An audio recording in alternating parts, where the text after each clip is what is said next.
1v9 and shift in and shift out, but Aphelios just need to click one button. Not necessarily as well. And we'll see whether KT is going to be Observe him winning a trade.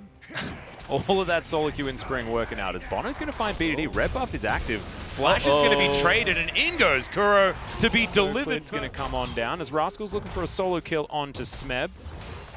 Smeb gets the cannon creep, and so he's going to be A-OK. Doesn't want to take the next wagon wheel, though. That's going to be him dead. But eats through his biscuits. Lead is coming. He's going to be all right. Whoa, that's a big teleport. TP is coming too. All right, decoy comes down. Rascal desperately wanting to just take one with him, but you're right, Clid is on his way in. Rascal just going to flash out of the way. And Kuro comes up. Oh no, the face check. Smeb immediately flashes. But there it is. Rascal just claps in. Bono's going to make his way in. Remember, he doesn't have flash either, as Kuro is going to be able to lock down that kill. It's looking to be a decent trade as the pillar is fantastic.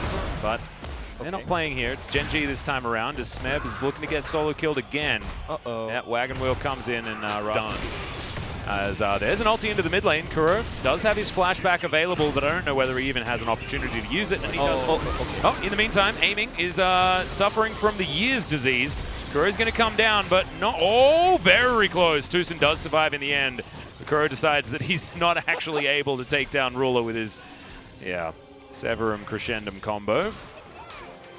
Bono's down there. He also does not want to attempt anything.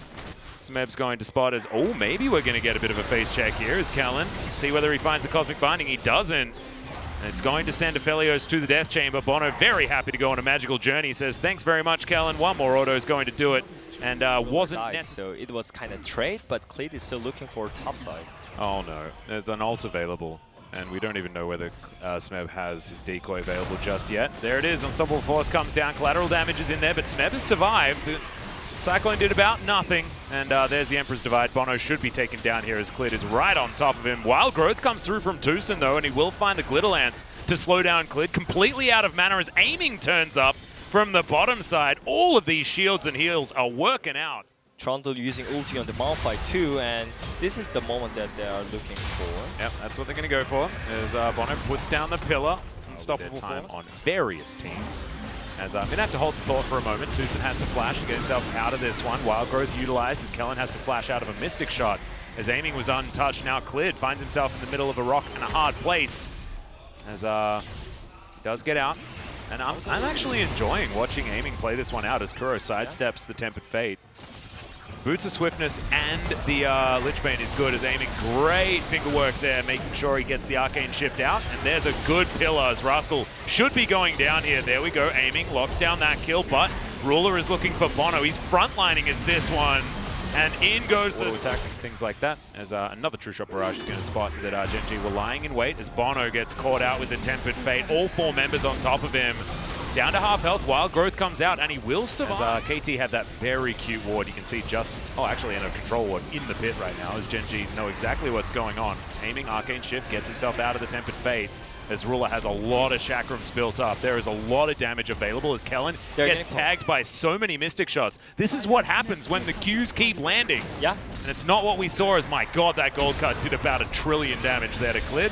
As aiming, of course, is dashing over the wall. Flashes forward, Arcane Shift not available, and he's not going to be able to find Clid. So right as I big up aiming, he's going to fall down as Kellen just one auto attack, and aiming should be able to take him as True Shot Barrage wasn't able to get rid of Clid. But Gen.G are on the run, and KT are bearing down on them. Tucson, not a lot of mana, but not a lot of health on Gen.G. As the Sand Soldier on him, there's giant shields coming through from Tucson. And there's the rest of his team peeling, and it's working out as... Yeah, that's a kill delivered over, and that's the jungler as well. If they're able to win. Remember, Gen.G still has a lead as Cyclone goes in towards the backline. Ruler has to flash immediately. Second Cyclone should be enough. The QSS was unbelievable, and that Tempered Fate was fantastic, but straight up not enough. The Wild Growth is going to completely counter Rascal. This is what we wanted to be talking about when we were discussing Ezreal. Is once again, we're going to go forward. There's the Emperor's Divide. It's going to get Rascal knocked up, though. The Gargoyle Stoneplate should keep him alive for a little bit longer, but aiming just straight up doesn't care. Arcane shifts to the side. Rascal is so close to dead and will be taken down. Aiming is a one-man army. It's the double kill. Can he chase down Clid is the question, who uses his ulti for defense and will make it under his Nexus turrets. BDD might be in trouble, though, as Ruler. This is the matchup, right? This should be Aphelios winning, but he's running for the hills in front of just aiming. he tanks but also attacks at the same time. He defends, but also he attacks. He does all of the things as Amy's just going to run at Ruler. They do need the exhaust. There's the Arcane Shift and the Mystic Shot will be enough. Is it going to be the unofficial Penta as the GA is procced and Tucson is going to take a turn. Smap's going to take down the Azir and KT will crush the first Nexus of the series. How much he tanked too. Yeah, exactly. I want to see the damage taken. I want to see how much armor he had. Welcome back everybody to 2020 LCK Summer Split Analyst Desk. Today we'll be joined by Mina Kim and Lyra and Pon for today's analysis.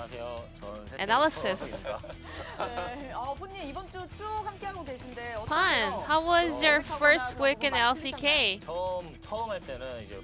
Well, on my first day I didn't know how to talk on camera, but now I'm well adjusted and feel really comfortable.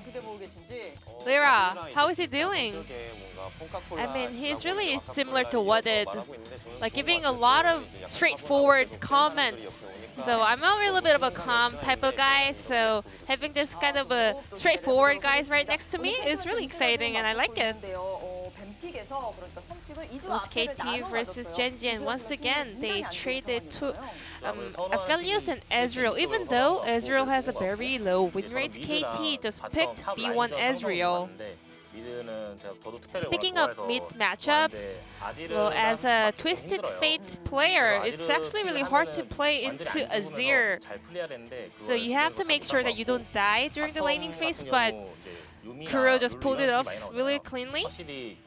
And in the current meta, we see a lot of Yuumi and Lulu, but Aphelios without Yuumi or Lulu is weaker than we expect. So even though Gen.G had the late game picks, well, Aphelios was not that scary compared to Aphelios with Yuumi, because this time around his partner was Bard and Trundle was a counter into Malphite, so KT had a better edge of this draft overall. But we had this first skirmish that KT tried really hard to keep their laning pressure, so actually Gen.G was able to earn points. So that was a one-on-one trade, so either team could have been satisfied with this result. Smap had a very hard laning phase, but this skirmish was only a one-on-one trade. So Kuro also helped Smap on the top side. But Twisted Fate did not miss any XP. But at the same time, Smap had to share his XP with Twisted Fate, so Rascal hit level 6 first and he just ran in as soon as he took his ultimate. Smap had to be a little bit more clever calculating all the XP, but well, with the level 8, Rascal kind of utilized it really well and has drawn the solo kill over there. If Gen.G managed to snowball it throughout the game, they could have taken down the Nexus as well. But even though they got the lead in the early phase, they had to snowball even harder. Because Trundle is a hard counter into Malphite, maybe Rascal should have built full AP damage build.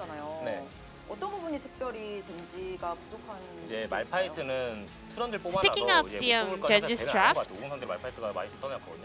because maybe Rascal or Gen.G thought that Malphite is a really good champion into Wukong, they just insta-locked it in, but they maybe did not regard the possibility of Trundle being such a huge counter. And also, Ezreal was doing a lot of work with poking ability, but since Aphelios did not have Yuumi or Lulu, any supportive champion, well, he couldn't actually come online.